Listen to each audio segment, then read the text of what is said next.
এই যে শুনছেন? একজন মেয়ের কণ্ঠে। দাঁড়িয়ে পড়লাম আমি। আমি পিছনে ঘুরে তাকালাম। ও মা, এ কি? এটা কোনো পরিণয় তো? কি সুন্দর গোলাপি ঠোঁট, টানা টানা চোখ, যেন চোখ দুটো একদম মায়ায় ভরা। তখনই মেয়েটি এমন আমার তাকিয়ে থাকা দেখে বলল, এই যে আগে কখনো মেয়ে দেখেননি নাকি? মেয়েটার কথায় আমি বাস্তব জগতে ফিরলাম।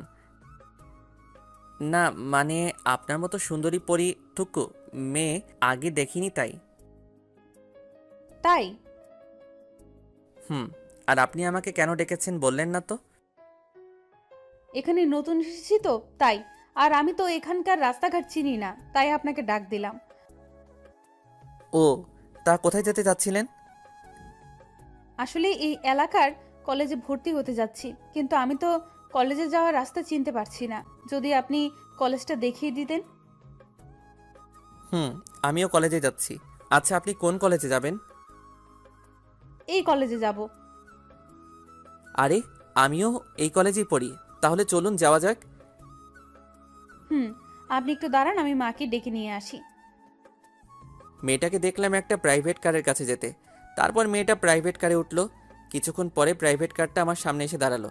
প্রাইভেট কার থেকে মেয়েটা নেমে আমার কাছে এসে বলল, চলুন যাওয়া যাক। আমি আর কথা না বাড়িয়ে গাড়িতে চড়ে বসলাম। গাড়ির ভিতরে দেখি একজন মহিলা বসে আছে। মনে হয় মেয়েটার মা। আমি আন্টিকে জিজ্ঞেস করলাম, কেমন আছেন আন্টি? ভালো, তুমি কেমন আছো বাবা? জি আন্টি, ভালোই আছি। আচ্ছা আন্টি, আপনারা কেন এখানে এসেছেন নিজেদের বাসা ছেড়ে? কি করব বাবা, মায়ার বাবার চাকরির কারণে এখানে আসতে হয়েছে। ও, আমিও আর কথা বাড়ালাম না। আর মেয়েটার নাম মায়া। তার সাথে নামটা একদম মিলেই গেছে। কি মায়াবী মুখ আর চেহারা, যে কেউ দেখলেই তার মায়ায় পড়ে যাবে। আমি তো কখন থেকে শুধু বক বক করেই যাচ্ছি। আমার পরিচয়টাও দিতে ভুলে গেছি। আমি সৌরভ। পরিবারে মা বাবা, আমি আর আমার ছোট বোন আছে। এটুকুই থাক পরিচয়টা। আমার পরিচয় দিতে দিতেই আমরা আমাদের কলেজের সামনে এসে পড়লাম। গাড়ি থেকে নেমে আন্টির কাছ থেকে বিদায় নিয়ে বন্ধুদের কাছে গেলাম। গিয়ে দেখি সবাই মিলে হাসছে। তাই আমি জিজ্ঞেস করলাম, কিরে, সবাই হাসতাছো কেন? আরে সৌরভ, তুই কবে আসলি? সৌরভ, তুই জানিস রনি নাকি অনামিকাকে ভালোবেসে ফেলেছে, তাই শুনে সবাই হাসছিলাম। বেচারাকে নিয়ে আর হাসিস না। বেচারা খুব কষ্টে একটা গার্লফ্রেন্ড পাইছে। মামা তুই বুঝোস আমার মনের কষ্ট। রনি, আজকে তোর টিট দিতে হবে সবাইকে। এই তোরা খাওয়া ছাড়া কিছু বুঝিস না, শুধু পকেট খালি করার ধান্দা। আজকে কোনো অজুহাত চলবে না। তোর আজকে পকেট হালকা করতেই হবে। কি বলিস তোরা? হুম, আজকে ট্রিট দিতেই হবে। কি করার আছে, বন্ধু বলে কথা, ট্রিট তো দিতেই হচ্ছে। তাহলে কলেজ ছুটির পর পার্টি হচ্ছে, এখন ক্লাসে চল। হুম, চল। এতক্ষণ যাদের সাথে কথা বললাম এরাই আমার যাকে বলে জানের ফ্রেন্ড। আর যাকে নিয়ে হাসছিল সে হলো রনি। খুব লাজুক স্বভাবের ছেলে। মেয়ে দেখলেই পালিয়ে যায়, যাকে বলে হাফ লেডিস। যাই হোক, ক্লাসে এসে পিছনের সিটটায় বসতে যাব, তখন দেখি মায়া সেখানে বসে আছে। মায়া মানে সকালের ওই মায়াবী পরীটা। মায়াও আমাকে দেখে মনে হয় অবাক হয়েছে। আমার দিকে হা করে তাকিয়ে আছে। আমি তার সামনে গিয়ে বললাম, হা করে আছেন কেন? মুখে মাছি ঢুকে যাবে। আমার কথায় মায়া বর্তমানে ফিরল আর বলল, আপনিও একই ইয়ারে পড়েন? হুম। আন্টি চলে গেছে? হুম, নতুন বাসায় উঠেছে তো, জিনিসপত্র গোছাতে তাড়াতাড়ি চলে গেছে। ও, তাহলে আপনি কেন গেলেন না? আন্টি একা কি পারবে জিনিসপত্র গোছাতে? কাজের মেয়ের সাথে আছে। আচ্ছা, আপনার নামটা কি জানতে পারি? আমার নাম আমার নাম মায়াকে বলার আগেই কোথা থেকে যেন নীলা চলে এলো আর বলল, কিরে, আজকে আমাকে রেখে চলে আসলি? আসলে মায়াদের সাথে গাড়ি করে চলে এলাম তো তাই। নীলা মায়া আমাদের এলাকায় নতুন এসেছে আর আমাদের সাথেই পড়ে একই ইয়ারে। তখন মায়া নীলাকে বলল, হাই নীলা, কেমন আছেন? ভালো, আপনি? ভালো। আপনার নামটা কিন্তু বললেন না এখনো। সৌরভ। আমরা কি বন্ধু হতে পারি? নিশ্চয়ই, আমরা একই ক্লাসেই তো পড়ি। তাহলে আমরা আজ থেকে ফ্রেন্ড। বন্ধুদের মাঝে কিন্তু আপনি করে বলা চলবে না। ওকে। এভাবে বন্ধু হয়ে যায় মায়ার সাথে। আপনারা ভাবছেন হয়তো এই নীলা আবার কে। আসলে নীলা হলো আমার মামাতো বোন। ছোটবেলা থেকে একসাথেই বড় হয়েছি। নীলা বলল না তাকে কেন রেখে চলে আসলাম, সেটা তো আপনারাই জানেন। আমি আর নীলা রোজ একসাথে কলেজে আসি, তো তাই কিছুক্ষণ পরে ক্লাসে স্যার আসলো, কিছু ম্যাথ করিয়ে দিয়ে চলে গেল। তারপর সবাই মিলে আড্ডা দেওয়ার জায়গায় গেলাম। সেখানে গিয়ে মায়াকে অন্য বন্ধুদের সাথেও পরিচয় করিয়ে দিলাম। তারপর সবুজ ঘাসের উপরে বসে আড্ডা দিচ্ছি সবাই মিলে। তখন আশিক বলল, কি রে রনি, তোর তো আজকে ট্রিট দেওয়ার কথা ছিল। রনি, চল তাহলে রেস্টুরেন্টে। কি বলিস সৌরভ? চলো। কলেজ ছুটির পরে যাই। না না, তোকে এখনই দিতে হবে। তোদের মতো বন্ধু থাকলে আর মনে হয় বেশি দিন বাঁচতে পারবো না। মরা বাঁচার কথা পরে হবে, আগে চলো। চলো। তখন মায়াকে যেতে বললাম, কিন্তু সে নাকি যাবে না। পরে সবার জোরাজোরিতে যেতে হলো। তারপরে সবাই মিলে একটা রেস্টুরেন্টে ঢুকলাম। যে যার ইচ্ছা মতো খাবার অর্ডার দিচ্ছে আর খাচ্ছে। এদিকে রনির যায় অবস্থা, কারণ পকেট খালি হওয়ার দিকে। অবশেষে শেষ হলো খাওয়া দাওয়ার আসর। পরে সবার কাছ থেকে বিদায় নিয়ে চলে আসলাম। আর মায়াও আমাদের সাথে এসেছে। রাস্তায় তিনজনে গল্প করে করে হাঁটছি। নীলা একসময় বলল, মায়া, তুইও এখন থেকে আমাদের সাথে রোজ কলেজে যেতে ইচ্ছে হলে যেতে পারিস। কি বলিস সৌরভ? খুব মজা হবে। আর তিনজনে মিলে গল্প করতে করতে কলেজ যেতেও পারবো, বোরিংও লাগবে না। ওকে, ঠিক আছে, এখন থেকে একই সাথে কলেজে যাব। এভাবে কথা বলতে বলতেই নীলার বাসার কাছাকাছি এসে আর নীলাও আমাদের কাছ থেকে বিদায় নিয়ে বাসার ভিতরে চলে যায়।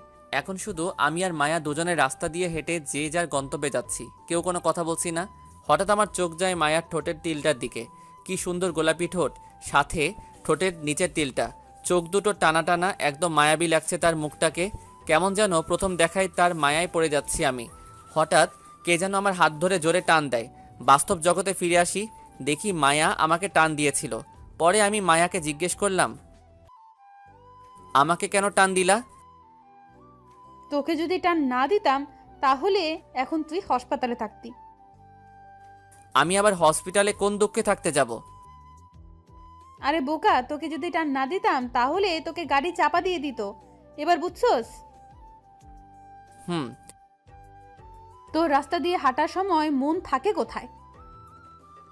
মনটা তো তোর ওই ঠোঁটের তিলটার দিকে চলে যায়। কিছু বললি?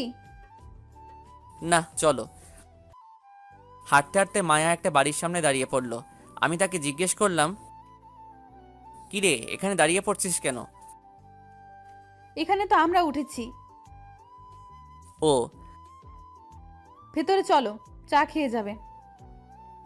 আজকে থাক, অন্য একদিন আসবো, এখন যাই। আচ্ছা বাই, আগামীকাল দেখা হচ্ছে। বাই বলে আমিও বাড়িতে চলে আসলাম। বাড়ির সামনে এসে কলিং বেল বাজালাম, দেখি কেউ দরজা খুলছে না। বারে বারে বাজাতেই লাগলাম। অনেকক্ষণ পর মা এসে দরজা খুলে দিল আর বলল, তোকে কতবার বলেছি এভাবে বেল বাজাবি না, মাথাটা পুরাই খারাপ হয়ে গেছে। এই বলে মা কিচেনে চলে গেল। আমি আমার রুমে এসে ড্রেস চেঞ্জ করে ওয়াশরুমে গিয়ে শাওয়ার নিলাম। তারপর রুমে এসে ড্রেস পরে কিচেনে গেলাম। গিয়ে মাকে জিজ্ঞেস করলাম, মা আজকে কি রান্না করছো?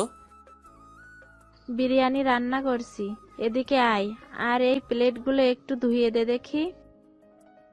আমিও আর কথা বাড়ালাম না। আমার ভালোই লাগে কিচেনে এসে মায়ের কাছে সাহায্য করতে। প্লেট ধুতে ধুতে মাকে জিজ্ঞেস করলাম, মা রিয়া কোথায় গেছে?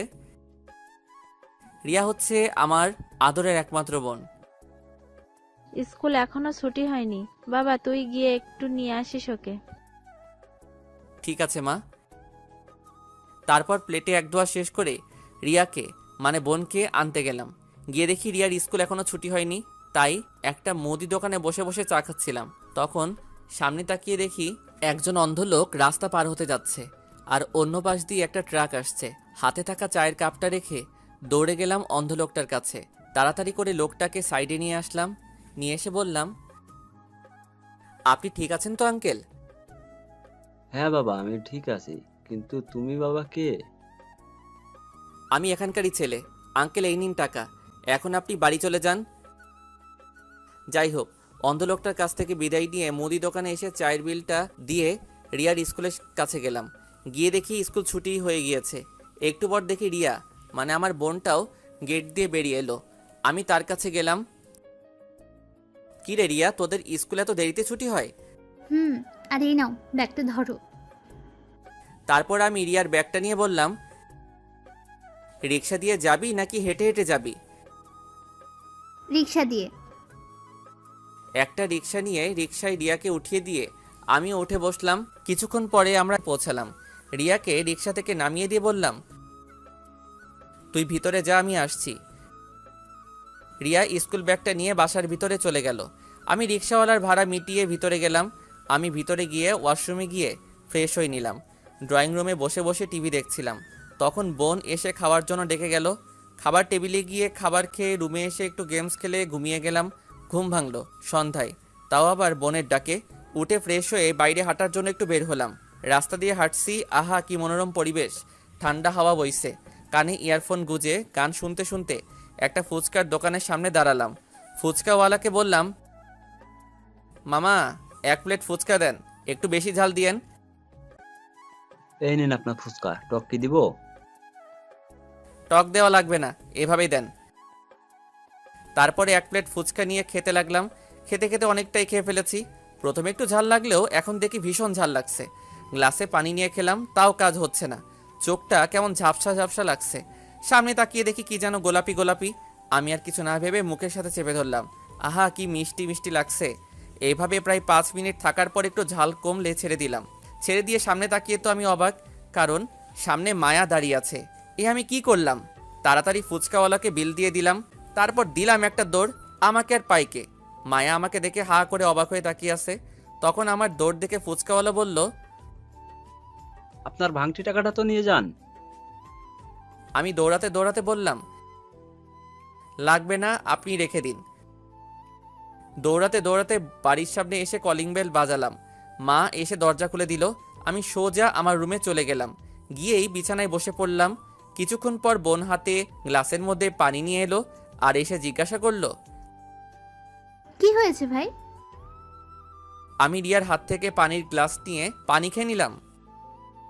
কি হয়েছে ভাই, কথা বলছো না কেন? কিছু না, তুই বই পড়, গিয়ে যা। সত্যি করে বলো কি হয়েছে। কিছু হয় নাই বললাম তো। মা, ভাইয়ার জানি কি হলো। তাড়াতাড়ি রিয়ার মুখটা হাত দিয়ে চেপে ধরলাম। তাহলে বলো। আচ্ছা তাহলে শোন, ঘটনা শুরু থেকে শেষ পর্যন্ত বললাম। দেখি আমার বোনটা মানে রিয়া তো হাসতে হাসতে শেষ। রিয়ার হাসি শুনে মা কিচেন থেকে জিজ্ঞেস করলো, কি হয়েছে, এত হাসছিস কেন? কিছু হয়নি মা, তুমি রান্না করো। এদিকে রিয়া এখনো হাসছে। আমার তো রাগ হচ্ছে। এই এখানে হাসির কি আছে রে? রিয়া কোনো মতে হাসি থামিয়ে বলল, ভাইয়া তুমি একটা মেয়েকে কিস করেছো? আমার তো আরো হাসি পাচ্ছে। তো কি হয়েছে? ভুলবশত কিস করেছি, আগামীকালকে সরি বলে দিব। তাহলে কেন পালিয়ে আসলি? যদি ঠাস করে চর মেরে দিত, চর খাওয়ার ভয়ে, তাই তো পালিয়ে এসেছি। ও তাই? এখন এখান থেকে যা, আমি একটু ঘুমাবো। আমি গিয়ে এই ঘটনাটা মাকেও বলে আসি। বোন আমার, এই কথাটা মাকে বলিস না প্লিজ, তাহলে মা আমাকে আর আস্ত রাখবে না। বলবো না, তবে একটা শর্তে। যদি তুমি শর্তে রাজি থাকো। এখানেও আবার শর্ত লাগে নাকি? তাহলে আমি আসছি। আমি তোর শর্তে রাজি। কি শর্ত বলো? কলেজ থেকে আসার সময় প্রতিদিন আমার জন্য চকলেট ফুচকা নিয়ে আসতে হবে। রাজি থাকলে বলো, না হলে আমি গেলাম। না না, আমি রাজি। ওকে, আর শর্তটা যেন মনে থাকে। যাক, হাফ ছেড়ে বাঁচলাম এই পিচিটার কাছ থেকে। ভাবছি আগামীকালকে মায়ার কাছ থেকে ক্ষমা চেয়ে নিব। আর অন্যদিকে মায়া আমার কিস করার পর থেকে শুধু আমার কথাই ভাবছে, চেষ্টা করছে। তখনই চোখের সামনে সৌরভের কিস করাটা ভেসে উঠছে। মায়া মনে মনে ভাবে আমি সৌরভকে ভালোবেসে ফেললাম নাকি একটা কিস করাইতে। এমনিতে সৌরভকে প্রথম দেখাতে আমার কেমন যেন লেগে যায়। মন শুধু তাকে দেখার জন্যই ছটফট করে। এদিকে আমি কখন যে ঘুমিয়ে পড়েছিলাম আমি নিজেও জানি না। রিয়ার ডাকে ঘুমটা ভেঙে গেল। ভাইয়া উঠে পড় ভাত খাওয়ার জন্য, আমরা কখন থেকে তোর জন্য অপেক্ষা করছি। কি সকাল হয়ে গেছে নাকি? মা, দেখে যাও তোমার ছেলে পাগল হয়ে গেছে। রিয়ার ডাক শুনে মা আমার রুমে এলো আর রিয়াকে জিজ্ঞেস করলো, কি হয়েছে, এত চিল্লাচ্ছিস কেন? তোমার ছেলে জিজ্ঞেস করছে সকাল হয়ে গেছে নাকি। তখনও আমি ঘুমিয়েই আছি। তার ঘুম আমি ছুটাচ্ছি। মা রেগে আমার রুম থেকে বেরিয়ে গেল। কিছুক্ষণ পরে শরীরে পানি অনুভব করলাম। ঘুম থেকে উঠে দেখি সত্যি আমার গায়ে পানি। ভাবছি ছাদটা ফুটো হয়ে গেল নাকি। তাড়াতাড়ি করে ছাদটার দিকে তাকিয়ে দেখলাম, না, ছাদটা তো ঠিকই আছে। তাহলে পানি কোথা থেকে এলো? ভূতরে কারবার না তো? কারো হাসির শব্দ শুনে সাইডে তাকিয়ে দেখলাম রিয়া মানে বোন মুখ চেপে হাসছে। তার পাশেই মা বালতি হাতে রাগী চেহারায় দাঁড়িয়ে আছে। আবহাওয়া খারাপ দেখে আমি বিছানা থেকে তাড়াতাড়ি ওয়াশরুমে গেলাম। গিয়ে ফ্রেশ হয়ে ড্রেস চেঞ্জ করে খাবার টেবিলে গেলাম। খাবার খেয়ে রুমে এসে ফোনে একটু গেম খেলে তারপর আবার ঘুমিয়ে গেলাম। সকালে মায়ের ডাকে ঘুম ভাঙলো। ঘুম থেকে উঠে ফ্রেশ হয়ে খাবার টেবিলে গিয়ে কিছু নাস্তা করে রুমে এসে ওয়াশরুমে গিয়ে শাওয়ার নিয়ে এসে শার্ট প্যান্ট পরে কলেজের দিকে রওনা দিলাম। রাস্তায় হাঁটতে হাঁটতে শুধু একটা কথাই ভাবছি, সেটা হলো মায়াকে নিয়ে। গতকাল যে ভুলবশত কিস করেছি, আজকে যদি থাপ্পড় দেয় মেয়েদের বিশ্বাস নেই। থাপ্পড় খাওয়ার আগেই আমাকে তার কাছ থেকে ক্ষমা চাইতে হবে। এসব ভাবতে ভাবতে মায়াদের বাসার সামনে এসে পড়লাম। দেখি মায়া দাঁড়িয়ে আছে, মনে হয় কলেজ যাওয়ার জন্য দাঁড়িয়ে আছে।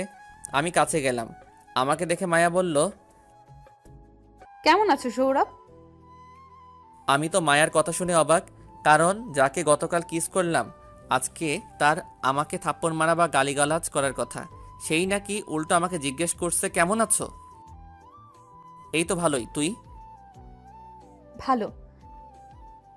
ও, কারোর জন্য অপেক্ষা করছিলে নাকি? আমি তো তোর জন্যই অপেক্ষা করছিলাম, কলেজ যাব। ও, দেখি মেয়েটা স্বাভাবিকভাবেই কথা বলছে। গতকালের ঘটনা মনে হয় মনে নাই। কোথায় হারিয়ে গেলি? না, কোথাও না। তাহলে চলো, লেট হয়ে যাচ্ছে। চলো। রাস্তা দিয়ে দুজনে হাঁটছি। আমি ভাবছি গতকালকে ঘটনার জন্য সরি বলে দেই, যেই ভাবা সেই কাজ।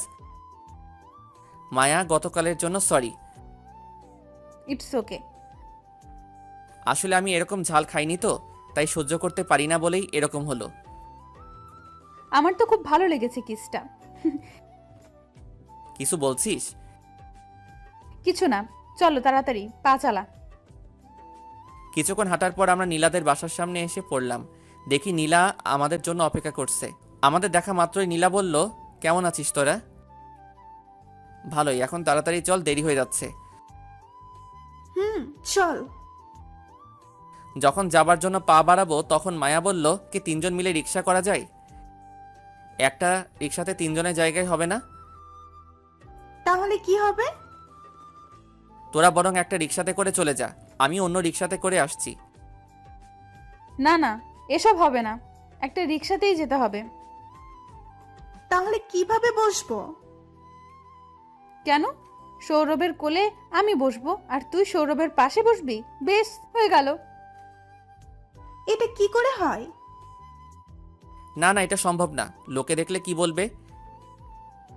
লোকে কি বলছে না বলছে দেখার বিষয় নয়। তাহলে এক কাজ কর, তোরা একটা রিক্সাতে করে যা, আমি অন্য রিক্সাতে যাই। ওকে। নীলা একটা রিক্সা ডেকে রিক্সা করে চলে গেল। এদিকে আমি জীবনেও কোনো মেয়ের সাথে রিক্সাতে উঠিনি, তাই কেমন যেন লাগছে। মায়া রিক্সা ডেকে নিয়ে এসে বলল, উঠে পড়ো। আমি কিছু বললাম না, রিক্সাতে উঠে বসলাম। রিক্সা রিক্সার মতো করে চলছে। অবশেষে পৌঁছালাম কলেজের সামনে। রিক্সা থেকে যখন নামতে যাব তখন সামনে তাকিয়ে দেখলাম দিয়া। আপনারা ভাবছেন দিয়া আবার কে? আসলে দিয়া নাকি আমাকে ভালোবাসে। অনেকবার বুঝিয়েছি আমি তাকে ভালোবাসি না, তাও এই মেয়ে আমার পিছু ছাড়ছে না। রাগী লুক নিয়ে আমার দিকে তাকিয়ে আছে। আমি রিক্সা থেকে নেমে রিক্সার ভাড়া মিটিয়ে কলেজের ভিতরে যাওয়ার জন্য পা বাড়াবো, তখন দিয়া আমার সামনে এসে দাঁড়ালো। তুমি সামনে দাঁড়িয়ে আছো কেন? I love you Sourav. তোমাকে কতবার বলবো আমি তোমাকে ভালোবাসি না? কেন? নাকি ওই মেয়েটার জন্য? দিয়া, বোঝার চেষ্টা করো, আমি তোমাকে ভালোবাসতে পারবো না। আর তাছাড়াও এখন এসব তোমার আবেগ, আর যখন তোর আবেগ কেটে যাবে ঠিক তখনই তুমি বুঝতে পারবে আর এখন ভালো মতো পড়াশোনা করো, ওকে?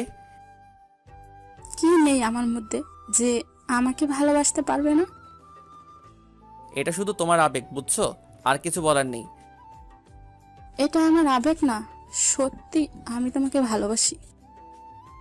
তখনই মায়া যা বলল তার জন্য মোটেও প্রস্তুত ছিলাম না। সৌরভ আমার বয়ফ্রেন্ড। এখন বুঝলে তো কেন সৌরভ তোমাকে ভালোবাসতে পারবে না?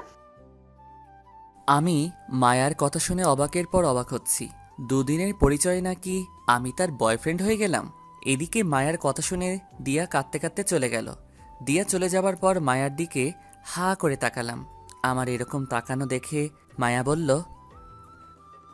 এইভাবে তাকানোর কি আছে? মুখে মশা ঢুকে যাবে। তুই দিয়াকে এসব কথা কেন বললি? এই কথা না বললে তো তোর পিছে লেগেই থাকতো।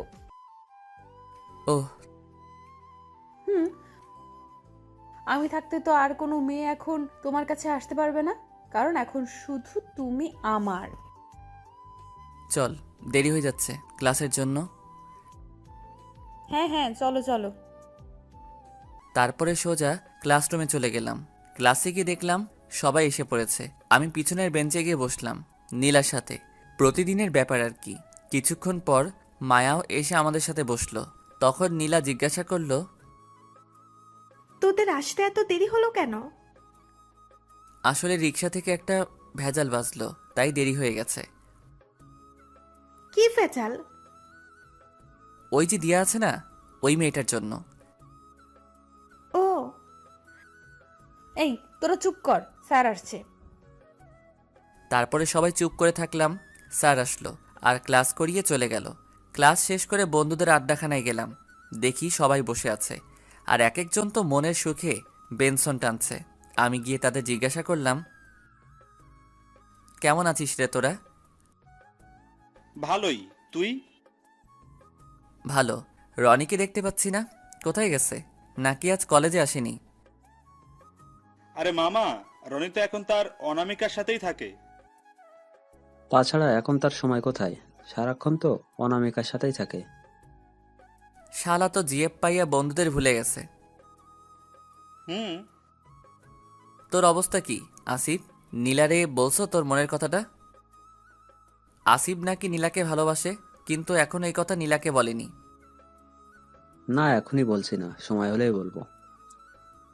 তাহলে কখন বলবি? নাকি তার 2-3টা বেবি হলে বলবি? এই কথা বলে সবাই হেসে উঠলাম।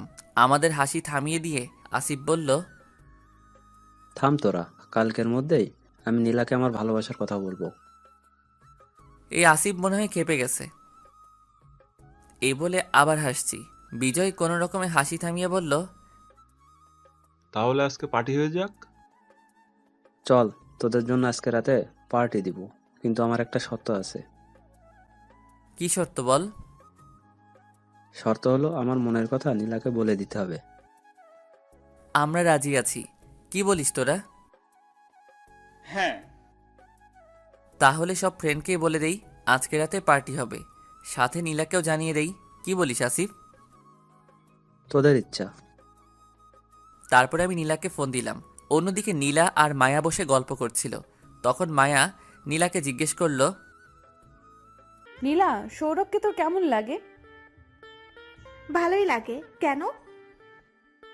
এমনি। আচ্ছা, সৌরভ তোর কি হয়? সম্পর্কে মামা তো ভাই হয়। ও, সৌরভের কি কোনো গার্লফ্রেন্ড আছে? আচ্ছা, এসব কথা আমাকে কেন জিজ্ঞেস করছিস? দরকার আছে তাই। বল, আছে কি নেই? নাই। আর তুই এসব জেনে কি করবি? কেন, তোর ভাইয়ের সাথে প্রেম করব? নীলা তো অবাক মায়ার এরকম কথা শুনে। আই, তুই এসব কি বলছিস? তোর মাথা ঠিক আছে নাকি পাগল টাগল হয়ে গেছিস? হ্যাঁ, তোর ভাইয়ের জন্য পাগল হয়ে গেছি। পাগল হইতাম না অবশ্য, তোর ভাইয়ের কারণেই তোর জন্য পাগল হয়ে গেছি। কি করেছে সৌরভ? আমাকে সে... মায়ার কথাগুলো বলার আগেই আমার ফোন রিসিভ করে নীলা বলল, কোথায় তুই? আশিকদের সাথে আছি। আর শোন, যে কারণে ফোন দিয়েছি, আজকে রাতে আসিফ নাকি পার্টি দিবে কোথায়? আমাদের ক্লাবে। তোরা চলে আসিস। ঠিক আছে। বাই। আজকে তোরা চলে যাস, আমার জন্য অপেক্ষা করতে হবে না। হুম। ফোন রেখে দিয়ে নীলা মায়ার দিকে তাকালো। মায়া নীলাকে তার দিকে এভাবে তাকিয়ে থাকতে দেখে জিজ্ঞেস করলো, কি ব্যাপার, তাকিয়ে আছিস কেন? আর কে ফোন করেছিল? সৌরভ ফোন করেছিল আর বলল আজকে রাতে নাকি পার্টি হবে আমাদের ক্লাব ঘরে, তাই আমাদেরকে ইনভাইট করলো যেতে। তো কি হয়েছে, তুই রেডি থাকিস, আমি তোদের বাসায় চলে আসবো, তারপর দুজনে চলে যাব। ওকে, এখন চল বাসায় যাই। সৌরভ যাবে না? তার জন্য অপেক্ষা করতে মানা করেছে। আর তুই তার কথা ভাবছিস কেন? সে ঠিক চলে যাবে। চল। অন্যদিকে আমি সব বন্ধুদের ইনভাইট করে তারপর আসিফকে বললাম, তাহলে রাতে দেখা হচ্ছে, এখন চলি। এ আশিক চল। চল। বিজয় একটা দে দেখি, টানতে টানতে যাই। আমাকেও একটা দে। তারপর মনের সুখে টানতে টানতে বাড়ি চলে আসলাম। বাড়িতে এসে কলিং বেল বাজালাম। মা এসে দরজা খুলে দিল। আমি ভিতরে গিয়ে দেখি আন্টি বসে আছে। আমি আন্টিকে দেখে জিজ্ঞাসা করলাম, কেমন আছেন আন্টি? এই তো ভালোই। তুমি এখানে কেন? তখনই মা বলল, এ আমার ছেলে সৌরভ। এ তোমার ছেলে এত বড় হয়ে গেছে? হ্যাঁ। আমি মাকে জিজ্ঞাসা করলাম, মা তুমি আন্টিকে কিভাবে চিনো? আরে বোকা, চিনবো না কেন, ছোটবেলার বান্ধবীকে। ও মা, তোমরা গল্প করো, আমি ফ্রেশ হয়ে আসি। এই বলে আমি আমার রুমের দিকে হাঁটা ধরলাম। আমার রুমের সামনে গিয়ে দেখি রুমের দরজা খোলা। তারপর ভিতরে গিয়ে তো আমি অবাক। ভিতরে গিয়ে দেখি মায়া আমার বিছানায় শুয়ে শুয়ে গল্পের বই পড়ছে। আমি আচমকা ঘরে ঢুকাতে মায়া ঘাবড়ে গিয়ে দরজার দিকে দেখে আর আমাকে দেখতে পায়। পরে একটা স্বস্তির নিঃশ্বাস ফেলে আমাকে জিজ্ঞাসা করে, তুই এখানে কি করছিস? আমার বাসায় আমি থাকবো না তো কে থাকবে? আর তুমি আমার বিছানায় শুয়ে আছো কেন? তার মানে মায়ের বান্ধবীর ছেলে তুই? আর তুই আমার রুমে কি করছিস?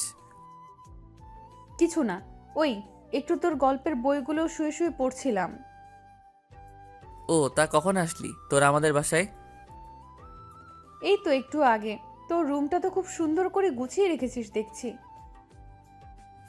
এসব দিয়া আর মায়ের কাজ। প্রতিদিন রুমটাকে গুছিয়ে দেই। ও, আর এই দিয়াকে? আরে দিয়া আমার বোন। তা দিয়াকে দেখছি না তো। মনে হয় বাইরে গেছে। ও, তুই থাক, আমি একটু গোসল করে আসি। এই বলে আমি বাথরুমে গেলাম।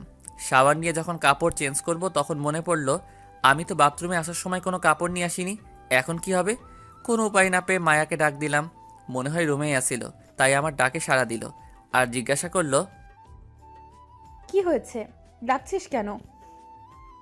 বাথরুমের ভিতর থেকে আমি কাপড় আনতে ভুলে গেছি, একটু টাওয়েলটা দিয়ে যা। কোথায় রেখেছিস টাওয়ালটা? আলমারিতে হবে। ওকে। অনেকক্ষণ হয়ে গেল তাও টাওয়েলটা দিচ্ছে না, তাই আবার ডাক দিলাম। বাইরে থেকে মায়া বলল, দরজা বন্ধ, তাহলে কিভাবে দেব? আমি দরজাটা একটুখানি খুলে হাত বাড়িয়ে বললাম, আমার হাতে টাওয়েলটা দিয়ে দে।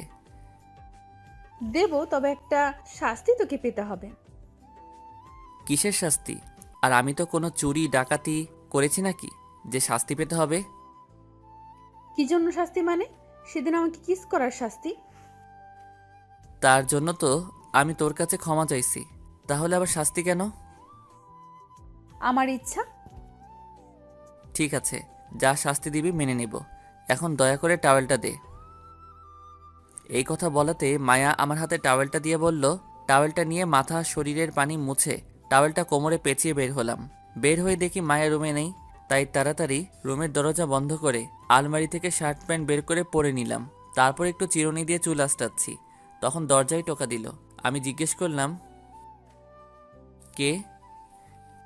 আমি মায়া। একটু দাঁড়া, দরজাটা খুলছি। আমি দরজাটা খুলে দিয়ে বিছানায় এসে বসে হাতে ফোনটা নিয়ে একটু ফেসবুকে ঢুকলাম। একটু ফেসবুকিং করছি। তখন মায়া এসে আমার পাশে বসলো আর বলল, শাস্তির কথা ভুলে গেছিস? ও আমি তো ভুলেই গেছিলাম। কি শাস্তি? শাস্তিটা হলো আমাকে আবারও একবার কিস করতে হবে।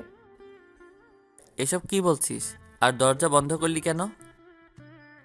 এই মেয়ে বলে কি ভুল করে সেদিন কিস করেছিলাম, এখন নাকি কিস করার শাস্তি কিস করতে হবে। দরজা বন্ধ করছি যেন তোর কিস করাটা কেউ দেখতে না পায়, তাই দরজা বন্ধ করেছি। মেয়েটার বুদ্ধি আছে। ও আর সেদিন ভুলবশত কিস করেছিলাম বলে তার শাস্তি আর একটা কিস।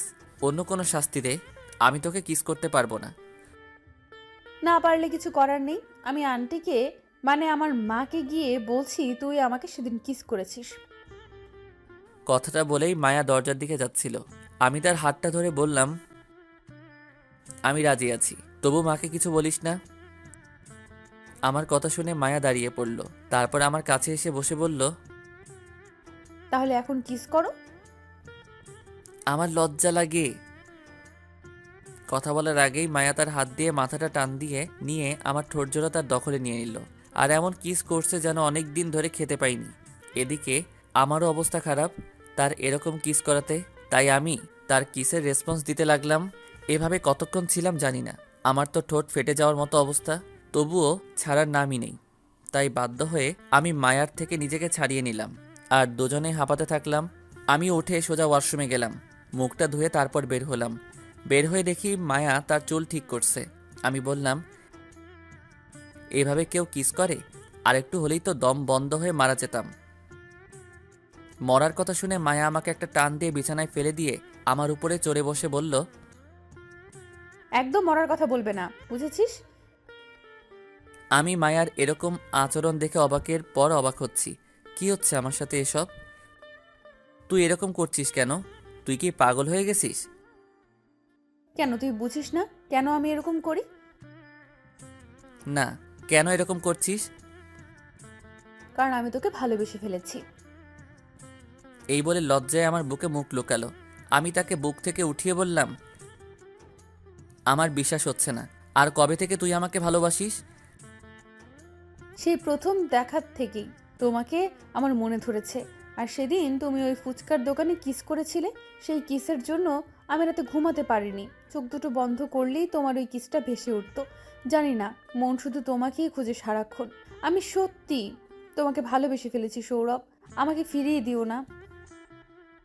আমি একটু মজা করার জন্য বললাম, আমি তোকে ভালোবাসতে পারবো? আমি আরেকজনকে ভালোবাসি। আমার এই কথা বলাতে মায়া রেগে, কি এই মেয়েটা, নাম বলো তাড়াতাড়ি। রেগে যাচ্ছ কেন? আমি তো মজা করে বলেছিলাম। হুম, এখন তো ছাড়ো। রুমে দুজনকে কেউ এভাবে দেখলে খারাপ ভাববে। তার আগে বলো আই লাভ ইউ। বলো। আমি বলতে পারবো না। তাহলে আমিও ছাড়তে পারবো না, এভাবেই থাকো।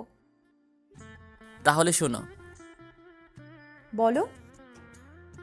I love you Maya. I love you too জানু। এখন ছাড়ো। এখন আমাকে একটা কিস করো। কি? জানু। তারপর মায়ার কপালে একটা ভালোবাসার পরশ এঁকে দিলাম। এখন হয়েছে, এখন তো ছাড়ো। আমাকে ছেড়ে দিয়ে মায়া ওয়াশরুম থেকে ফ্রেশ হয়ে এসে বলল, এখন নিচে চলো আর আমাকে বাড়ি পৌঁছে দাও। আন্টি কি চলে গেছে? কিছুক্ষণ আগে।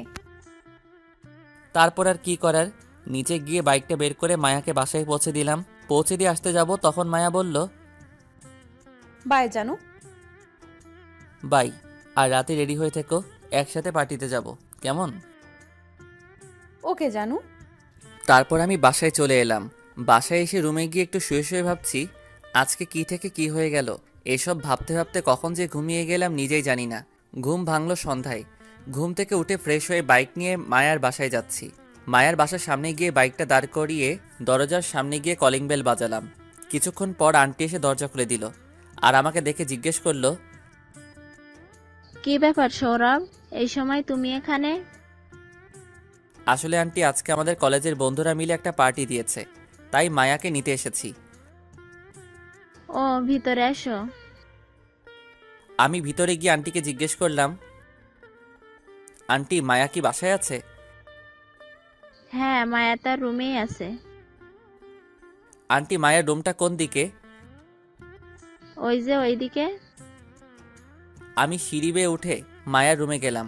ভিতরে গিয়ে দেখি মায়া নেই, মনে হয় ওয়াশরুমে গেছে। তাই আমি তার পড়ার টেবিলের সামনে চেয়ারে গিয়ে বসলাম।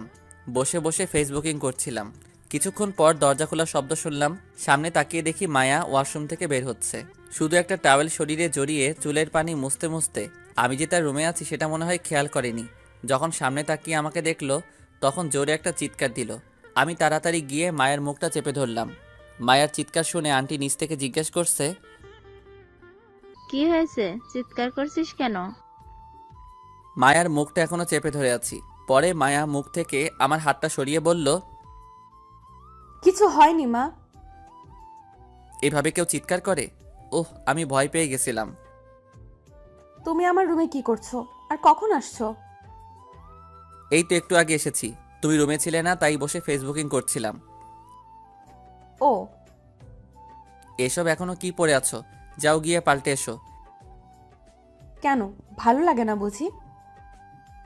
এই তুমি আমার দিকে এভাবে এগোচ্ছ কেন? তখন আমি বিছানায় বসেছিলাম। আমি বিছানার একপাশে পিছাচ্ছি। কেন এখন রোম্যান্স করব? এখন এসব হবে না। তাছাড়া দরজা খোলা কেউ দেখলে সমস্যা হয়ে যাবে। কেউ দেখবে না, এই সময় কেউ আমার রুমে আসবে না। আমার দিকে এগোতে থাকে আর আমি পিছাতে। একসময় মায়া আমার দুপা টান দিয়ে আমাকে বিছানায় শুইয়ে দেয়। তারপর আমার বুকের উপর এসে জড়িয়ে ধরে, গালে গলায় ইচ্ছে মতো কিস করতে থাকে। আমি যত ছাড়ানোর চেষ্টা করছি তত জোরে জোরে কিস করতে থাকে। একসময় আমি আর না পেরে তার পিঠ খামচে ধরলাম। এভাবে কিছুক্ষণ চলার পর আমার ঠোঁট জোড়া তার মিষ্টি গোলাপি ঠোঁটের দখল নিয়ে নিল। আমার চুলগুলো খামচে ধরে এমনভাবে ঠোঁট জোড়া কিস করছে, আমার তো প্রাণ যায় যায় অবস্থা। এভাবে 5 মিনিট চলার পর মায়া ছেড়ে দিয়ে আমার বুকের উপর শুয়ে পড়ল আর জোরে জোরে শ্বাস নিতে লাগলো। এদিকে আমারও একই দশা। কিছুক্ষণ আমার বুকের উপর শুয়ে থেকে মায়া বলল, এভাবে সারা জীবন তোমার বুকে মাথা রেখে থাকতে দেবে গো? অবশ্যই দেব, তার আগে এখন উঠো দেখি। আর একটু থাকি না, এইভাবে থাকতে আমার খুব ভালো লাগছে। এখন তাড়াতাড়ি উঠো, রেডি হও, আমাদের পার্টিতে যেতে হবে তো। এই বলে মায়া আমার বুক থেকে মাথা তুলে বিছানায় বসলো। আমিও উঠে তার পাশে বসে তাকে বললাম, যাও রেডি হয়ে এসো, আমাদের এমনিতেই দেরি হয়ে যাচ্ছে। মায়া উঠে আলমারির কাছে গিয়ে আলমারির দরজা খুলে ভিতরে যা যা ড্রেস আছে সবগুলো আমার সামনে এনে বলল, জানো কোন ড্রেসটা আমাকে মানাবে বলো? দেখি 3 পিস আর আজকালের ডিজিটাল পোশাক। তা দেখে আমি মায়াকে জিজ্ঞেস করলাম, মায়া এসব ড্রেস ছাড়া কি অন্য কোনো ড্রেস নেই? এসব ড্রেস তোমার পছন্দ হয়নি? হয়েছে, বাট তোমাকে শাড়ি পরলে বেশি মানাবে। তাহলে বলো কি রঙের শাড়ি তোমার পছন্দ? কালো। কিন্তু আমি তো শাড়ি পরতে পারি না। ও, তুমি পরিয়ে দাও না গো। আমি? তা না তো কি? ওকে, শাড়িটা দাও। তারপর মায়া আলমারি থেকে একটা নতুন কালো রঙের শাড়ি বের করে দিল। আমি আর কিছু না বলে তাড়াতাড়ি শাড়ি কচিটা গুজে দিলাম। কচিটা গুজে দেওয়ার সময় আমার হাতটা তার পেটে লেগে যায় আর মায়া একটু শিহরিত অনুভব করে। তারপর আমি মায়াকে বলি, শাড়ি পরানো শেষ, এখন চলো। মায়া আমাকে থামিয়ে দিয়ে আলমারি থেকে একটা কালো রঙের শার্ট বের করে আমার দিকে দিয়ে বলে, এটা পরে নাও। আমার তো শার্ট আছে। আমাকে কালো শাড়ি পরতে বলে এখন কালো শার্ট পরতে চাচ্ছ না? আমি কখন বললাম শার্টটা পরবো না? তাহলে এটা পরছো না কেন? দাও, আমি ওয়াশরুম থেকে পরে আসছি। ওয়াশরুমে যেতে হবে না, আমার সামনেই শার্ট চেঞ্জ করো। তাহলে তুমি ওইদিকে ঘুরো। আমার সামনে শার্ট পাল্টাতে কি সমস্যা তোমার? কোনো মেয়ের সামনে শার্ট খুলতে আমার লজ্জা লাগে। শার্ট কেন?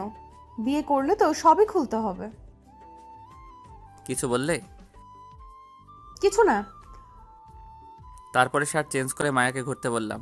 মায়া ঘুরে আমাকে দেখে টাসকি খায় আর মনে মনে ভাবে, কালো শার্টে সৌরভকে আমার মনের রাজ্যের রাজকুমার লাগছে। আমার দিকে এভাবে তাকিয়ে থাকতে দেখে মায়াকে জিজ্ঞেস করলাম, কিছু দেখেছো এমন করে? আমার রাজকুমারকে। কি বলছো এসব? কই কিছু না তো। এখন যাওয়া যাক। তারপরে নিচে এসে আন্টির কাছ থেকে বিদায় নিয়ে বাসার বাইরে এসে মায়াকে বললাম, নীলাও কি যাবে আমাদের সাথে? তাকে বলে দিয়েছি যেন আগে চলে যায়। ও। তারপর বাইকে উঠে মায়া আমাকে শক্ত করে জড়িয়ে ধরলো। পরে চললাম পার্টিতে। অবশেষে সেখানে গিয়ে পৌঁছালাম। বাইক থেকে নেমে বাইকটা পার্ক করে ভিতরে গেলাম দুজনে। ভিতরে গিয়ে দেখি সবাই চলে এসেছে। আমি মায়াকে বললাম, চলো আসিফের সাথে দেখা করে আসি। আসিফের কাছে গেলাম। মায়া আমার একটা হাত জড়িয়ে ধরেই আছে। গিয়ে দেখি আসিফ আর নীলা একটা টেবিলে হাত দিয়ে একে অপরের দিকে এক পানে চেয়ে বসে আছে। আমি টেবিলের উপর হাত দিয়ে একটা থাপ্পড় দিলাম। টেবিলে থাপ্পড় দেয়া দেখে আসিফ আর নীলা চমকে উঠল। আসিফ এদিক ওদিক তাকিয়ে আমাকে দেখে জিজ্ঞেস করলো, কিরে তোরা কখন আসলি? এই তো কিছুক্ষণ আগে। তোরা কি এখানে বসে প্রেম করছিলে নাকি? না তেমন কিছু না। আর এদিকে নীলাও দেখে আমার কথা শুনে লজ্জা পেয়েছে।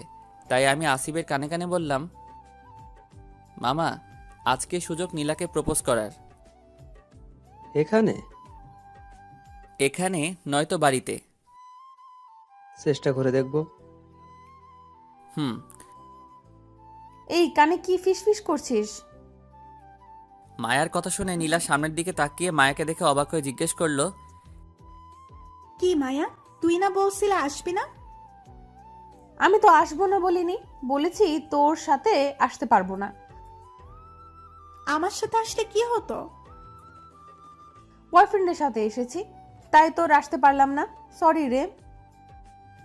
এই মেয়ের মুখে কোনো কথাই আটকায় না দেখছি। এখন যদি বন্ধুরা জানে আমি মায়ার বয়ফ্রেন্ড, তাহলে আমার পকেটের অবস্থা খারাপ হয়ে যাবে। ঠিক আছে, কিন্তু তোর বয়ফ্রেন্ড কোথায়? এই তো আমার আমি মায়াকে একটা চিমটি দিয়ে বললাম, তার বয়ফ্রেন্ড বাইরেই আছে। ও চলো ওই দিকটাই যাই মায়া। চলো। কেন চিমটি দিয়েছো? এর সুদ কিন্তু তোমাকে দিতে হবে। বলে একটা ভেঙচি কেটে নীলার সাথে অন্য পাশে চলে গেল। আমি আর আসিফ একটা টেবিলে গিয়ে বসলাম। তখন আশিক এসে বলল, তোরা এখানে? আমি তো তোদের সারা ঘর খুঁজে বেড়াচ্ছি। কেন কি হয়েছে? কিছু হয় নাই, তোদের কোথাও দেখছিলাম না তাই খুঁজছিলাম। ও। সবাই চলে এসেছে, এখন পার্টি শুরু করা যাক। চলো। তারপর পার্টি রুমে গেলাম। গিয়ে বললাম, বন্ধুরা সবাই শোনো, আজকের পার্টি দিয়েছে আমাদের আসিফ। আমরা তাকে ধন্যবাদ দিয়ে একটা জোরে হাতের তালি দেই। তারপর সবাই মিলে আসিফকে ধন্যবাদ দিয়ে জিজ্ঞাসা করলাম, আসিফ তুই কি কারণে আজকে আমাদের জন্য পার্টি দিয়েছিস? আমি এই পার্টি রেখেছি কারণ আমি একজনকে খুব ভালোবাসি। এই পার্টিতে তাকে প্রপোজ করব বলে এই পার্টি রেখেছি। কে আপনার ভালোবাসার মানুষ? আছে, আমি এখন তাকে ডাকবো। তারপর আসিফ নীলাকে সবার সামনে ডেকে প্রপোজ করলো। নীলাও আসিফের প্রপোজ অ্যাকসেপ্ট করে নিল। সবাই এসে আসিফ আর নীলাকে শুভকামনা জানালো। পরে আমি সবার উদ্দেশ্য করে বললাম, এখন সবাই এনজয় করতে পারেন। Let's the music. যে যার মতো করে ড্রিঙ্ক করে গানে তালে তালে নাচছে। আমি একা বসে বসে ড্রিঙ্ক করছিলাম। হঠাৎ চোখ যায় ভিড়ের মধ্যে মায়া অন্য একটা ছেলের সাথে কাপল ড্যান্স করছে। আমার কেমন যেন লাগতে শুরু করলো। মায়াকে অন্য ছেলের সাথে দেখে আমি আরও বেশি বেশি করে ড্রিঙ্ক করতে লাগলাম। তখন একটা মেয়ে এসে আমাকে বলল, সবাই ড্যান্স করছে কিন্তু আপনি এখানে একা বসে এত ড্রিঙ্ক করছেন কেন? এমনি। চলে না আমার সাথে ড্যান্স করতে? আমিও কেন জানি মেয়েটার কথা ফেলতে পারলাম না। মেয়েটা আমার হাত ধরে নিয়ে গেল, আমার সাথে ড্যান্স করতে শুরু করলো। কিছুক্ষণ এইভাবে ড্যান্স করার পর কে যেন পিছন থেকে আমার শার্ট ধরে টানতে টানতে বাইরে নিয়ে এলো। আমি ঘুরে দেখে অবাক, কেউ না, এটা মায়া। রাগী চোখে আমার দিকে তাকিয়ে আছে। তাই আমি বললাম, আমাকে এখানে নিয়ে এলে কেন? অন্য মেয়ের সাথে খুব ড্যান্স করতে ভালো লাগে। তুমিও তো অন্য ছেলের সাথে ড্যান্স করেছো, আমি কি তোমাকে কিছু বলেছি? তাই বলে তুমি অন্য মেয়ের সাথে গায়ে পড়ে ড্যান্স করবে? আমি অন্য কারোর সাথে ড্যান্স করলে দোষ, আর তুমি করলে দোষ না। আমি তো জাস্ট ফ্রেন্ড বলে তার ডান্স করেছি। ফ্রেন্ড না অন্য কিছু? Just friend. আর তুমি কি খেয়েছো? উল্টাপাল্টা বলেছো। আমি যেই খাই না বিষ খাই, তাতে কার কি যায় আসে?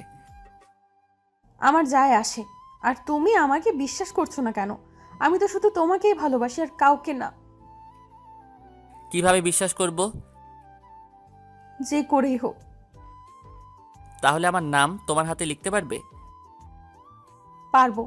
আমার নামও কিন্তু তোমার হাতে লিখতে হবে, যেন মুছে না যায়। ঠিক আছে, এখন বাড়িতে চলো। হুম। তারপর আমি মায়াকে ধরে বাইকের কাছে নিয়ে গেলাম। মায়াকে সামনে আমার দিকে মুখ করে বসিয়ে বাইক স্টার্ট দিয়ে বললাম, মায়া আমাকে শক্ত করে জড়িয়ে ধরো। আসলে মায়াও একটু বেশি ড্রিঙ্ক করে ফেলেছিলে, যার কারণে মাতাল ছিল একটু।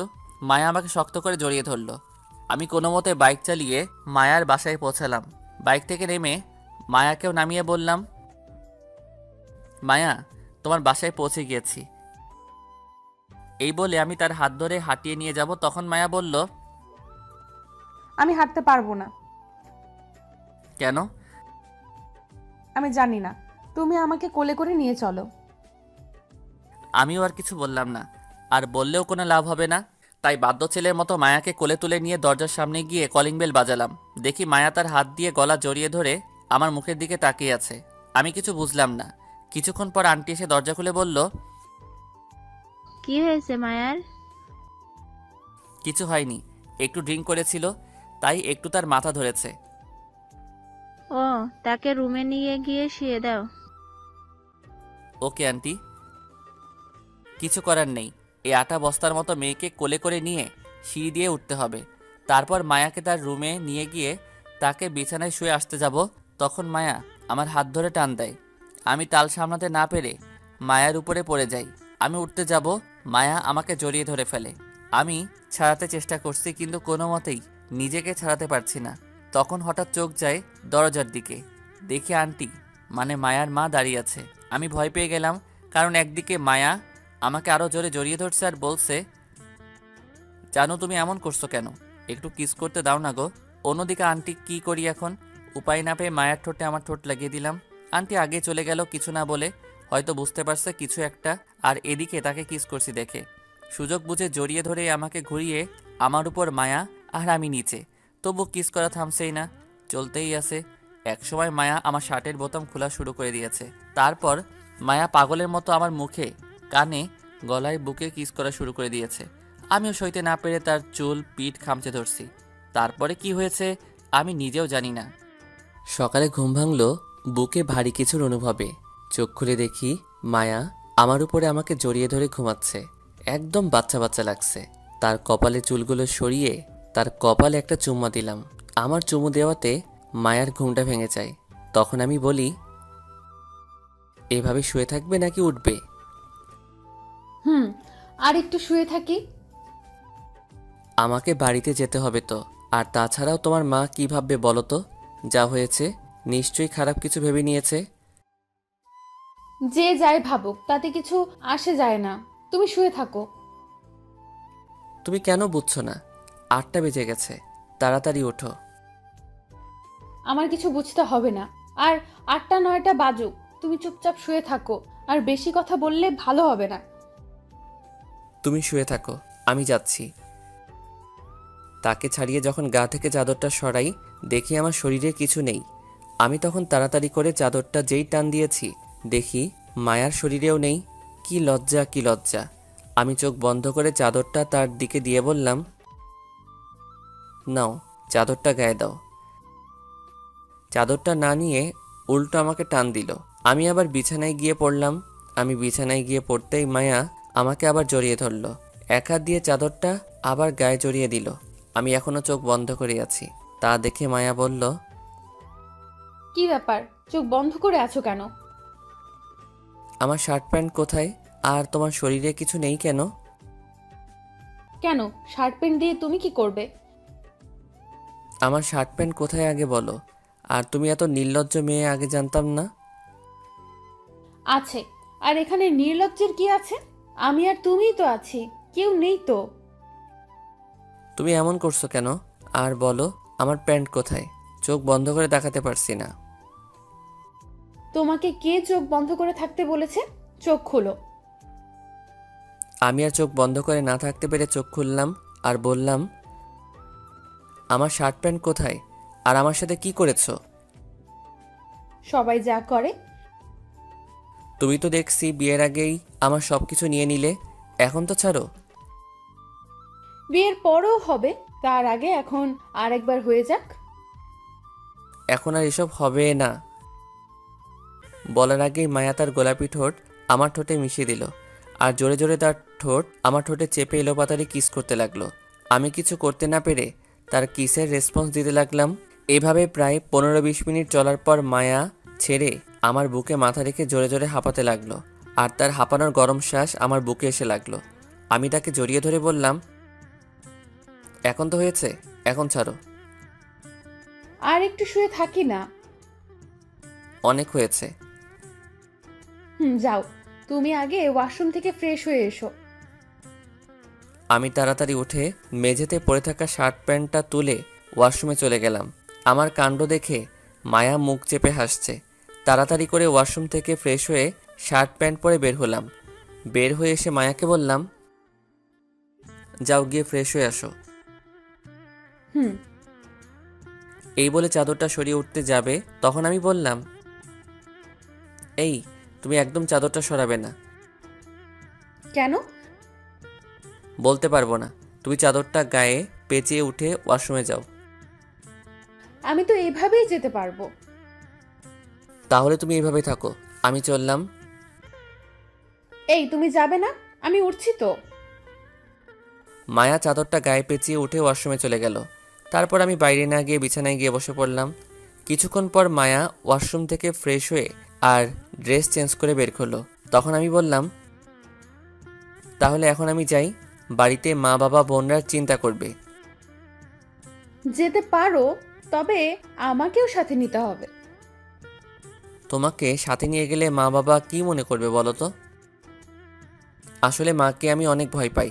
আমার সাথে মেয়ে মানুষ দেখলে আর কথাই নেই, ঝাঁটাপেটা খেতে হবে। কিছু ভাববে না, ভাবলে ভাববে ছেলের বউ এসেছে, সেটার বেশি কিছু নয়। তুই কি পাগল হয়ে গেছো? কি সব আবোল তাবোল কথা বলছো? ঠিকই আছে, আর আমি তো তোমার বউই হব কদিন পরে, তাই না? সবই তো হয়েছে, শুধু বিয়ে ছাড়া। তা ঠিক। হঠাৎ আমার চোখ গেল তার হাতে, হাত থেকে রক্ত পড়ছে। তাই জিজ্ঞাসা করলাম, এই তোমার হাত থেকে রক্ত পড়ছে কেন? কেন, গতকাল তুমি বলেছিলে না তোমার নাম আমার হাতে লিখতে, তাই তো। তাই বলে তুমি সত্যি সত্যি হাত কেটে লিখবে? কান্না করবে না একদম। আর তোমার হাতেও আমি আমার নাম লিখেছি, তুমি দেখো। আমি আমার ডান হাত তুলে দেখি হাত ব্যান্ডেজ করা। তার মানে আমার হাতেও তার নাম লিখেছে, অথচ আমার হাত ব্যান্ডেজ করছে আর তার হাত ব্যান্ডেজ ছাড়া। তখনই আমার রাগ উঠে গেল, তাই একটা ঠাস করে মায়ার গালে চর বসালাম। মায়া আমার চর খেয়ে গালে হাত দিয়ে জিজ্ঞেস করলো, মারলে কেন? তুমি কি পেয়েছো? হ্যাঁ, আমার হাত কাটলে ব্যান্ডেজ করে দিবে আর নিজের হাত কাটলে ব্যান্ডেজ করবে না? লাগবে না আমার হাতের ব্যান্ডেজ। এই বলে আমি আমার হাতের ব্যান্ডেজ খুলে ফেললাম। এখন আমার হাত থেকেও রক্ত পড়ছে। সেটা দেখে মায়া আমাকে জড়িয়ে ধরে বলল, আর এমন হবে না, প্লিজ হাতটা ব্যান্ডেজ করে নাও, আমি আর সহ্য করতে পারছি না। তাহলে কেন এমন পাগলামি করলে? তোমাকে বড্ড ভালোবাসি তাই। তারপর হাত ব্যান্ডেজ করে নিলাম দুজনেই।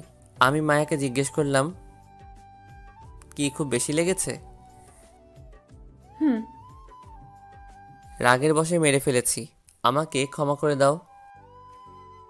হুম। কি হুম হুম করছো, কিছু বলো। আমাকে একটা কিস করো। এত কিস কিস করো কেন? কিস ছাড়া কি কোনো কথা নেই মুখে? যা লাগবে না আমার কারো কিস। এই দেখো, অভিমান করছে আমার জানটা। আমি কারো জানটান না। তাই হুম। বলার আগে আমি মায়ার ঠোঁটজোড়া আমার ঠোঁটের সাথে মিশিয়ে দিলাম। এদিকে মায়া নিজেকে ছাড়ানোর জন্য আমাকে বুকে কিল ঘুষি দিতে লাগলো। এক সময় শান্ত হয়ে গেল। আমি তাকে ছেড়ে দিয়ে বললাম, এখন হয়েছে তো? হুম। চলো, আজকে তোমাকে নিয়ে সারাদিন ঘুরবো। দরজা খুলে বাইরে এসে যা দেখলাম, আমার তো প্রাণ যায় যায় অবস্থা। কারণ মায়াদের বাড়িতে আমার মা বাবা বোন আর দেখি আন্টির সাথে হেসে হেসে কথা বলছে। তা দেখে আমি মায়াকে জিজ্ঞেস করলাম, মায়া, আমার মা বাবা তোমাদের বাসায় কেন? গতকাল আমরা তো একসাথেই ছিলাম, আম্মু সব বুঝতে পারছে, তাই মনে হয় খবর দিয়ে নিয়ে আসছে। চলো তাহলে তাদের কাছে গিয়ে জিজ্ঞাসা করি। চলো। তারপর আমি আর মায়া নিচে নামলাম। নিচে নেমেই মায়া মা বাবার পা ছুঁয়ে সালাম করলো। আর আমার মা তো বলেই ফেললো, আমার বৌমাকে পছন্দ হয়েছে? আমি শুধু হ্যাঁ করে তাদের দিকে তাকিয়ে আছি। কি হচ্ছে এসব? আমাকে এভাবে তাকিয়ে থাকতে দেখে মা বলল, কিরে, এভাবে হাঁ করে কি দেখছিস? আজকেই তোদের বিয়ে? আমার বিয়ে? আর তোমরা এখানে কি করছো? মায়ার মা ফোন করে ডেকেছে আর বলল আপনাদের ছেলেকে আমার মেয়ের জামাই করতে চাই। তাই আমরাও মেয়ে দেখতে চলে আসলাম। আর মেয়ে তো পছন্দ হয়ে গেল। আরো কিছু বলবো তোর কথা? না, আর বলতে না। তবে আমি এত তাড়াতাড়ি বিয়ে করতে চাই না, কিছুদিন পর করি। তোমাকে বিয়ে করতেই হবে। আমি মায়ার দিকে তাকিয়ে চোখ টিপ মেরে বললাম, আমি একজনকে ভালোবাসি তাই। মায়াকে রাগানোর জন্য বললাম আর কি। তুমি কাউকে ভালোবাসতে পারো না আমাকে ছাড়া। এটা বলেই মায়া আমার শার্টের কলার ধরে তার রুমে নিয়ে আসতে লাগলো। এদিকে মায়ার এসব কাণ্ড দেখে আমার শাশুড়ি আম্মা আর মা বাবারা হাসছে। মায়া আমাকে রুমে নিয়ে এসে দরজা বন্ধ করে দিল। আমি তো ভয় শেষ। মজা করার জন্য বলেও এখন দেখি কোন বিপদে পড়লাম। মায়াকে বললাম, দরজা বন্ধ করছো কেন? তোমাকে ধর্ষণ করব বলে। এসব কি বলছো? আর আমি তো জীবনেও শুনি নাই যে মেয়েরা ছেলেদেরকে ধর্ষণ করে। কেউ করে নাই, তাই আমি তোমাকে করব, যদি বিয়ে করতে না চাও। মজা করার জন্য বলেছিলাম বলে আজ ধর্ষিত হতে হবে? আমি তো বিয়ে করবই। তো কাকে ভালোবাসো? কাউকেই না। পিছাতে পিছাতে দেওয়ালে এসে পিঠ ঠেকলো আমার। মায়া আমার কাছে এসে বলল, তাহলে সবার সামনে কেন বলছো? মজা করে বলেছিলাম। আর আমি তো তোমাকেই ভালোবাসি। সত্যি তো? 3 সত্যি। তাহলে এখন আমাকে জড়িয়ে ধরে একটা কিস করো। এখন এসব হবে না। বলার আগেই তার ঠোঁট আমার ঠোঁটে ডুবিয়ে দিল। কিছুক্ষণ পর ছেড়ে দিয়ে বলল, আজ বিয়ে হবে। আমার মন চাচ্ছে এখনই তোমাকে বিয়ে করে ফেলি আর রোম্যান্স করি। বিয়ে সন্ধ্যায়। চলো এখন কলেজে গিয়ে নীলাদের ইনভাইট করে আসি। চলো, তবে কোনো মেয়ের দিকে তাকাবা না, বুঝছো? তারপর বাইরে এসে মাকে বললাম, ঠিক আছে, ব্যবস্থা করতে আমি রাজি। তখন আম্মু বলল, এই নে, বৌমাকে নিয়ে শপিং করে আয়। মার কাছ থেকে টাকাটা নিয়ে কলেজে গেলাম বাইকে করে। সাথে মায়াও আছে। কলেজে পৌঁছে বন্ধুদের আড্ডাখানায় গেলাম। গিয়ে দেখি সবাই বসে আছে। আমাকে আর মায়াকে একসাথে দেখে নীলা জিজ্ঞাসা করলো, কিরে, শেষমেশ আমার ভাইটাকে পটিয়ে ফেললি? তো কি করব? বন্ধুরা, আজ আমার আর মায়ার বিয়ে। সবাই আসবে কিন্তু সন্ধ্যায়। কি, তুই বিয়ে করে ফেলতেছিস? ও, তাহলে আমাদেরকে কোনো রেস্টুরেন্টে গিয়ে ট্রিট দিতে হবে। কি বলিস তোরা? চলো। তারপর তাদেরকে ট্রিট দিয়ে মায়াকে সাথে নিয়ে চলে আসলাম শপিং মলে। মায়ার জন্য কিছু শপিং করে মায়াকে তার বাসায় নামিয়ে দিয়ে বাসায় চলে আসলাম। সন্ধ্যায় আমার আর মায়ার বিয়ে। আত্মীয় স্বজন মেহমান আরও অনেকে এসে গেছে শুনে। কিছুক্ষণ পর বাবা এসে কোট শোট দিয়ে বলল, রেডি হয়ে নে, কাজে চলে এসেছে। আমিও আর কিছু বললাম না, রেডি হয়ে নিলাম। একটু পর শালার সব হারামি বন্ধুগুলা আমার রুমে এসে আমাকে একটা রুমে বসালো। পাশে তাকিয়ে দেখি মায়া বসে আছে ঘোমটা দিয়ে। তারপর কাজী বিয়ের কাজ শুরু করলো। বিয়ের কাজ শেষ হতে হতে রাত হয়ে গেল। আমি ছাদে বসে বন্ধুদের সাথে আড্ডা দিচ্ছিলাম। তখন বাবা এসে বলল, কি করছিস সেখানে? মেয়েটা রুমে একা বসে আছে, যা তাড়াতাড়ি রুমে যা।